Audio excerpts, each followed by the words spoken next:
Hi hello నమస్తే అందరికీ welcome to my channel గన stories world. Please subscribe my channel గన స్టోరీస్ వరల్డ్. ఇక స్టోరీలోకి వెళ్ళిపోదాం. My bad boy episode 17. వేద తినకుండా ప్లేట్లో చేయి పెట్టి చూస్తూ ఉంటే, ఏంటే అలా తినకుండా ఉన్నావు అంటూ మీనాక్షి గారు వచ్చి వేదాకి తినిపించడం కోసం తన పక్కన కూర్చున్నారు. వేద ముభావంగా ఉండడం చరణ్, శౌర్య కూడా గమనించారు. కానీ ఇప్పుడే ఏం అడగాలి అనుకోలేదు. ఎందుకంటే పక్కనే తమ అన్నయ్య ఉన్నాడు కదా.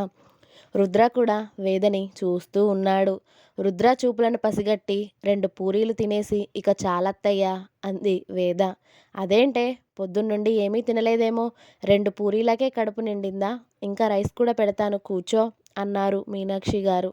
వద్దత్తయ్యా, చాలు, నాకు నిద్ర వస్తుంది, కాసేపు పడుకుంటాను ప్లీజ్ అని ఆవిడ మాట వినకుండా పైకి వెళ్ళిపోయింది వేద. వెళ్తున్న వేదనే చూస్తూ ఉన్నాడు రుద్ర. చరణ్, శౌర్య అన్నా వదినలకు ఏదో అయ్యింది అనుకొని సైలెంట్గా వాళ్ళు తిన్నాక వేద దగ్గరికి వెళ్దాం అనుకున్నారు. రుద్ర కూడా కొంచెం తిని హ్యాండ్ వాష్ చేసుకుని అక్కడి నుండి లేచాడు. అదేంటి రుద్ర, నువ్వు కూడా కొంచెం మీరందరూ పొద్దున నుండి ఏమీ తినలేదేమో, అందుకే ఆకలి ఆకలి అన్నారా? ఈ మాత్రం దానికే అన్నారు మీనాక్షి గారు. చాలమ్మా, నైట్ భోజనం చేస్తాలే అని రుద్ర అతడి రూమ్కి వెళ్ళిపోయాడు. తన రూమ్కి వెళ్ళిన వేదకి ఎంతకీ ఏడుపు ఆగడం లేదు. ఇప్పటి వరకు బాగానే ఉన్నాడు కదా, మధ్యలో ఏమొచ్చి చచ్చింది? అంతలా బెదిరిస్తున్నాడు. వాడు కాస్త సీరియస్గా చూస్తేనే నాకు ఏడుపు వస్తుంది అని వాడికి తెలుసు కదా. అయినా కూడా నన్ను ఇంతలా ఏడిపించాలా? నేను ఏడిస్తే వాడికి ఏమొస్తుంది అనుకుంటూ రుద్రని బండబూతులు మనసులోనే తిట్టుకుంటూ వేద మాత్రం వెక్కి వెక్కి ఏడుస్తూ బెడ్ మీద వాలింది. రుద్రకి కాస్త అర్జెంట్ వర్క్ ఉండడంతో నైట్ వరకు అతడి ల్యాప్టాప్లో వర్క్ చేసుకుంటూ గడిపేసి టైం చూశాడు. అప్పటికి రాత్రి 9 గంటలవుతుంది. అప్పటికే మీనాక్షి గారు వేద రూమ్కి వెళ్ళి చూసేసరికి తను గాఢంగా నిద్రపోతుంది. రుద్ర రూమ్కి వచ్చి తనని భోజనానికి పిలిస్తే నేను తర్వాత తింటాను అని తల్లిని పంపించేశాడు. ఇక చరణ్ ఇంకా శౌర్య కూడా తినకుండా వేద దగ్గరికి వద్దాం అనుకొని అప్పుడే ఇద్దరు అన్నతమ్ములు కలిసి స్టెప్స్ ఎక్కి పైనకి వస్తూ ఉన్నారు.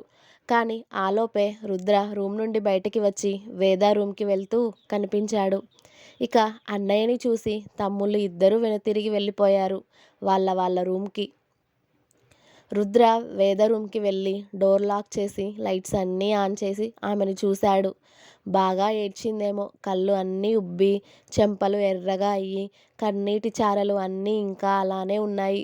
ఒకవైపు ముడుచుకొని పడుకొని ఉంది వేద. ఆమెను అలా చూసి ఆమె పక్కకు వెళ్ళి కూర్చున్నాడు రుద్ర. అతడు ఆమె చెంప మీద చేయి వేయగానే వెంటనే మెలకువ వచ్చేసింది వేదకి. ఆమె పక్కన ఉన్నది అతడే అని గ్రహించి అక్కడ ఉండకుండా లేవాలి అని చూసింది వేద. కానీ రుద్ర ఆమెను లేవకుండా ఆమెని అతడి మీదకి లాక్కున్నాడు. వేద వెళ్ళి అతడిని అతుక్కుపోయినా కూడా అతడి మొహం చూడకుండా తల కిందికి వంచుకొని కూర్చుంది. ఇలా చిన్న చిన్న వాటికి అలిగి నాకు బేపీ లేపకు, అర్థమైందా? నా గురించి తెలుసు కూడా ఈ అలగడం లాంటివి నా ముందు పెడితే నాకు ఇంకా చిరాకు దొబ్బుతుంది. నాకు కోపం నువ్వు బేర్ చేయలేవు అసలే అన్నాడు రుద్ర. అతడు వచ్చి బుజ్జగిస్తాడేమో అనుకుంది కానీ మళ్ళీ అతడే ఇంకా సీరియస్ అవ్వడంతో వేదకి ఒకేసారి అలక కోపం ఇంకా ఎక్కువ అయ్యాయి. కానీ ఆమె ఏం చేసినా ఇంకా 4 తన్నులు 4 తిట్లు ఎక్కువే పడతాయి అని సైలెంట్గా కూర్చుంది. నా బతుకే ఇంత అనుకుంటా, జీవితాంతం ఇక వీడి చేత బుజ్జగించుకోవాలి అన్న కోరిక తీరకుండానే చచ్చిపోతానేమో అనుకుంది వేద తన మనసులో. ఇక్కడ నేను మాట్లాడుతుంటే మళ్ళీ కిందికే చూస్తావు, ఇంకా 4 తన్నులు తినాలనుందా అన్నాడు రుద్ర బేస్ వాయిస్లో. ఆహా అంది తల అడ్డంగా ఊపుతూ వేద. మరి అన్నాడు రుద్ర కాస్త సీరియస్గానే. ఏం లేదు అంది వేద. మార్నింగ్ నుండి ఏమైనా తిన్నావా అసలు? ఇప్పుడు అమ్మ పెడతా అంటే కూడా ఎందుకు అలా మధ్యలో వచ్చేసావు? తిండి తినకుండా ఏమవుదామనే నువ్వు? నీ మీద చెయ్యి వేయాలి అనుకోను నేను, కానీ ఆ పరిస్థితి తెచ్చుకోకు, అర్థమైందా అన్నాడు రుద్ర గట్టిగా. ఆ వాయిస్లోని బేస్కే వణికిపోయింది పాపం పాప. ఆమె భయపడుతుందని అర్థం చేసుకున్న రుద్ర మెల్లిగా అతడి కోపాన్ని తగ్గించుకుంటూ, ఇదేనే నాకు నచ్చనిది. నన్ను చూస్తే నువ్వు హ్యాపీగా దగ్గరికి రావాలి గానీ, ఇలా భయపడే పరిస్థితి తెచ్చుకోవద్దు అని చెప్తున్నా. అర్థమైందా? అన్నాడు రుద్ర. హా! అంది వేద మెల్లిగా. ఏది? ఇటు చూడు అని వేద మొహాన్ని అతడి వైపుకి తిప్పుకున్నాడు రుద్ర. కన్నీళ్లు నిండిన కళ్ళతో రుద్ర వైపు చూసింది వేద. ఆమె కన్నీళ్లు తుడిచి, సరే ఇక ఈ ఏడుపు ఆపు అంటూ ఆమె తనను అతడి ఎదకి అదుముకున్నాడు. అతడి గుండెపైన ఒదిగి ఆమె కన్నీళ్లు ఇక ఆపేసి అతడి కాలర్ని గట్టిగా పట్టుకుంది వేద. ఏమైనా తిందువు పద అన్నాడు రుద్ర. ఆహా, నిద్ర వస్తుంది అని చెప్పింది వేద. కొంచెం తినవే, లేకపోతే నీరసం వస్తుంది అన్నాడు రుద్ర. ఆహా, తినాలి అని లేదు నాకు అని అంది వేద. ఎందుకే అని అడిగాడు రుద్ర అతడి వాయిస్ కాస్త తగ్గించి. ఆహా, ఏం లేదు అని చెప్పింది వేద. పోనీ జ్యూస్ తాగుతావా అని మరోసారి అడిగాడు రుద్ర. హా, తాగుతాను అని చెప్పింది వేద. ఓకే, ఒక్క నిమిషం ఉండు అని అతడి ఫోన్లో నుండి శౌర్యకి కాల్ చేసి మెయిడ్తో జ్యూస్ పంపించమని చెప్పాడు వేద రూమ్కి. అతడు ఫోన్ చేసిన 5 నిమిషాల తర్వాత వేద రూమ్ డోర్ తట్టడంతో వేదని పక్కన కూర్చోబెట్టి రుద్ర వెళ్ళి ఆ జ్యూస్ గ్లాస్ తీసుకొచ్చి అతడే దగ్గర ఉండి వేదకి తాగించాడు. అది తాగి వాష్రూమ్కి వెళ్ళి ఫేస్ వాష్ చేసుకుని వచ్చి బెడ్ మీద కూర్చుంది వేద మొహం టవల్తో తుడుచుకుంటూ. అప్పటికే టైం రాత్రి 10:30 అవ్వడం. రుద్ర ఆ బెడ్ మీద పడుకుని లైట్ ఆఫ్ చేసి వేదని అతడి మీదకు లాక్కున్నాడు. అతడు లాగడంతోనే రుద్ర మీద పడిపోయింది వేద. రుద్ర చేతులు ఆమెను చుట్టుకోవడంతో వేద కూడా అతడి ఎదపై తలవాల్చి కళ్ళు మూసుకుంది అతడి పైన చేయి వేసి. అలక అలాగే ఉన్నా కూడా అది చూపించే పరిస్థితిలో లేదు పాపం మన వేద పాప. ఇక మార్నింగ్ యథావిధిగా వేద లేచి చూసేసరికి రుద్ర రూమ్లో లేడు. అది తనకి అలవాటు అవ్వడంతో వేద వెళ్ళి ఫ్రెష్ అయి వచ్చి తన తడితలని తుడుచుకుంటూ, ఏంటో నా బతుకు ఇలా అయిపోయింది. వాడే బెదిరిస్తాడు, వాడే సీరియస్ అవుతాడు, మళ్ళీ అలగొద్దు అంటాడు. వీడితో నేను జీవితాంతం ఎలా వేగాలో ఏంటో అని తన మీద తనే సానుభూతి చూపించుకుంటూ ఉంది. ఇంకేం చేస్తాం, దీనిలో మన హస్తమే ఉండదు. అన్నీ వాడికి నచ్చినవే జరుగుతాయి కాబట్టి మనం ప్రేక్షక పాత్ర మాత్రమే వహించడం. దేవుడా, ఎందుకయ్యా నా జీవితాన్ని వాడి చేతిలో పడేశావు అనుకొని రెడీ అయ్యి కిందికి వెళ్ళింది.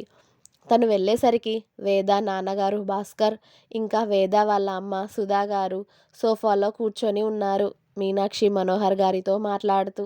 వాళ్ళని చూసి వేద సంతోషపడుతూ నాన్న అంటూ వెళ్ళి భాస్కర్ గారిని హత్తుకుంది. భాస్కర్ గారు కూడా కూతుర్ని చూసి సంతోషపడుతూ, నా బంగారు తల్లి ఎలా ఉన్నావమ్మా అని అడిగారు. నేను బాగున్నాను నాన్న, నువ్వెలా ఉన్నావు, అసలు మీరు ఎప్పుడొచ్చారు అని అడిగింది వేద. మేము ఇంతకు ముందే వచ్చాం తల్లి, రేపు మీ బావ బర్త్డే కదా, పూజలు అవి ఇక ఉంటాయి అని మీ అత్తయ్య ఒక్కరోజు ముందే రమ్మని ఫోన్ చేసింది అని చెప్పారు భాస్కర్ గారు. ఒసేయ్, ఇక్కడ నేను కూడా ఉన్నానే, మీ నాన్న ఒక్కడే లేడు అన్నారు సుధాగారు తండ్రి కూతుర్లని చూసి. నేను నీతో కచ్చి నాతో రోజు ఫోన్ చేసి తిట్టడమే కానీ ఏ రోజైనా మంచిగా మాట్లాడావా? అందుకే నేను నీతో మాట్లాడను, అలిగాను అంది వేద మూతి తిప్పుకొని. అబ్బో, ఒక్క మాట అనకూడదా నేను నిన్ను? ఎన్ని రోజులైంది నా బంగారాన్ని చూసి అని సుధాగారు కూడా వేద పక్కన వచ్చి వేదని బలవంతంగా ఆవిడ దగ్గరికి లాక్కొని వేద మొహం చుట్టూ మెటికలు విరిచి వేద మొహమంతా ముద్దులు పెట్టుకున్నారు. వాళ్ళ ప్రేమను అప్పుడే అక్కడికి వచ్చిన రుద్ర, చరణ్, శౌర్య చూస్తూ ఉన్నారు. ఫోన్లో ఏమో కోప్పడి ఇప్పుడు ముద్దులు పెడుతున్నావు, నాకేం అవసరం లేదు అంది వేద బుంగమూతి పెట్టుకొని. నా బంగారు తల్లివి కదా తల్లి, అలా అమ్మ మీద అలుగుతారా చెప్పు అంటూ మళ్ళీ వేదని హత్తుకున్నారు సుధాగారు. సరేలే, ఇంకేం చేస్తా, క్షమించానులే, ఇప్పుడు నీ మీద అలిగి నేను కొత్త మమ్మీని తీసుకొచ్చుకోలేను కదా అంది వేద. అంటే ఛాన్స్ ఉంటే తీసుకొచ్చుకుందామనే అన్నారా అన్నారు సుధాగారు. హా, తీసుకొచ్చుకోవచ్చు కదా అనుకున్నాను. కానీ ఇప్పుడు నిన్ను ఎక్స్‌క్యూజ్ చేశా కదా! వద్దులే ఇంకా అంది వేద నవ్వుతూ. అల్లరి పిల్లవి అయిపోతున్నావే నువ్వు. నా బంగారు కొండలు, నా చిన్ని తల్లులు, నా చిట్టి తల్లులు అంటూ సంబరపడిపోయారు సుధాగారు వేదని చూసి. సుధా గారికి, భాస్కర్ గారికి పెళ్ళయ్యాక చాలా సంవత్సరాల పాటు వాళ్ళకి పిల్లలు కలగలేదు. ఎన్నో గుళ్ళు, గోపురాలు, క్షేత్రాల చుట్టూ తిరిగినా కూడా పిల్లలు కాలేదు. అప్పుడు చాలా డిప్రెషన్‌లోకి వెళ్ళిపోయారు సుధా గారు. ఇక వాళ్ళకి పిల్లలు కలగరేమో అని. కానీ అప్పుడే వేద కడుపులో పడింది. వాళ్ళకి వేద పుట్టిన తర్వాత వాళ్ళ ఆనందానికి హద్దులే లేవు. వేద పుట్టిన తర్వాతే వాళ్ళకి అన్ని బిజినెస్‌లు కలిసి వచ్చాయి. ఆ రోజు నుండి ఇప్పటి వరకు వాళ్ళకి ఏ లోటు లేదు దేనికి. వాళ్ళ ఆస్తులు ఇంకా పెరుగుతున్నాయే తప్ప తరగడం లేదు. వేద అంటే భాస్కర్ గారికి, సుధా గారికి ప్రాణం కన్నా ఎక్కువే అని చెప్పాలి. అంతలా అందరూ తనని గారాబం చేస్తారు. మన రుద్రబాబు తప్ప.